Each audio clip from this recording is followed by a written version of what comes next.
건강하게 장수하기 위해 꼭 필요한 영양소. 박태균. 2015년 3월. 요즘 비타민 중에서 국내외에서 가장 핫한 것이 비타민 D다. 중앙대병원 신경과 박광열 교수팀은 뇌졸중 분야 권위 잡지인 스트로크 올해 1월호에 비타민 D의 혈중 농도가 낮으면 뇌졸중 등 뇌혈관 질환 발생 가능성이 높아진다고 발표했다. 뇌졸중 또는 일시적 뇌졸중 증세를 보인 환자 759명의 혈중 비타민 D 수치와 뇌 MRI 검사 영상을 비교 분석한 결과다. 분당 서울대병원 연구팀은 최근 국제학술지 임상내 분비학에 비타민 D가 부족하면 치매 발생 위험이 높다고 밝혔다. 이는 성남 거주 65세 이상 노인 412명을 5년간 추적 관찰한 결과다. 이에 따르면 비타민 D 결핍이 심한 그룹은 정상 그룹에 비해 5년 뒤 가벼운 인지장애나 치매로 진행할 위험이 2배가량 높았다. 유전자가 원인이 돼 비타민 D의 혈중 농도가 낮을 경우 조기 사망 위험이 크게 증가한다는 연구 결과도 덴마크에서 제시됐다.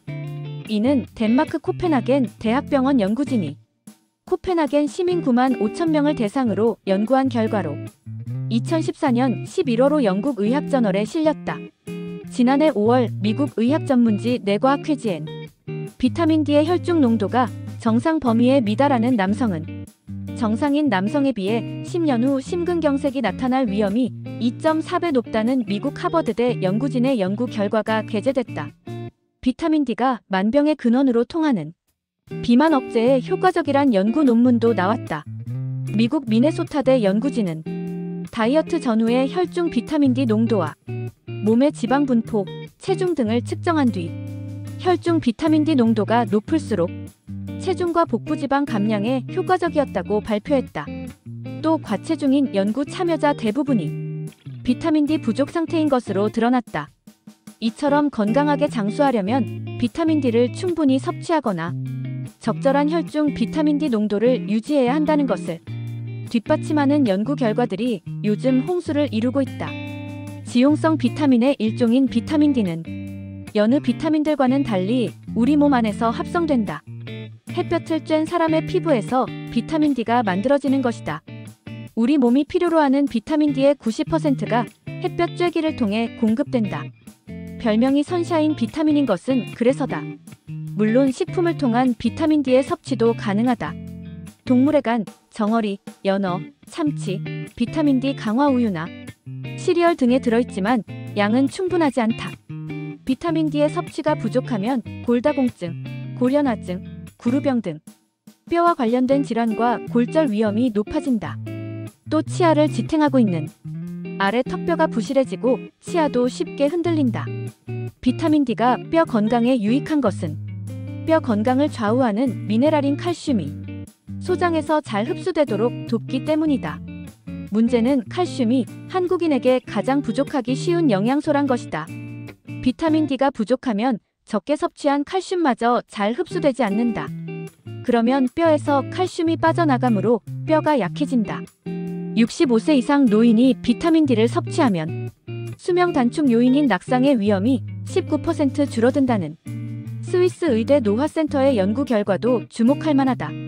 영국 의학회가 발간하는 영국 의학저널 2009년 10월호에서 연구팀은 비타민 D가 뼈를 튼튼하게 만들어 낙상 위험을 줄이는 것이라고 풀이했다. 비타민 D의 섭취가 각종 성인병과 암 예방에 유익하다는 주장도 여럿 나왔다. 혈중 비타민 D 농도 부족이 고혈압, 당뇨병, 동맥경화, 대장암, 유방암, 전립선암, 피부암의 유발과 관련이 있다는 것이다. 우리 국민, 특히 여성의 비타민 D 결핍은 심각한 상태다.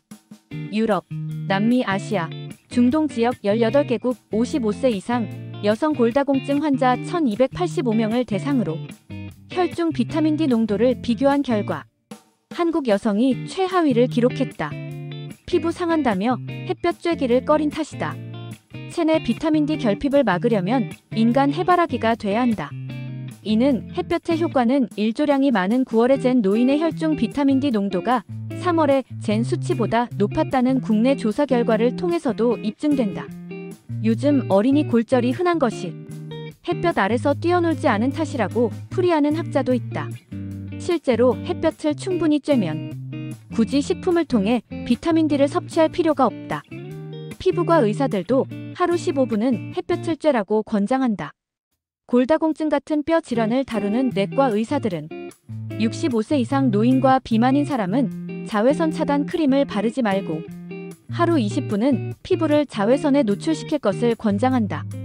바깥 나들이가 적은 노인, 스모그가 심한 지역에서 사는 도시민, 항상 자외선 차단 크림을 바르고 외출하는 여성, 야간, 지하 근무자는 비타민 D가 함유된 식품을 통해 보충할 필요가 있다. 비타민 D는 등푸른 생선, 비타민 D 강화 우유, 동물의 간 등 주로 동물성 식품에 들어있다. 식물성 식품 중에서 비타민 D가 풍부한 것은 모기버섯, 표고버섯 같은 버섯류다. 표고버섯에 든 에르고스테롤은 햇볕을 받으면 비타민 D로 바뀐다. 비타민 D는 모든 연령대에서 골고루 필요한 영양소이지만 특히 섭취를 소홀히 해선 안 되는 사람은 노인, 임산부, 모유를 먹이는 여성이다.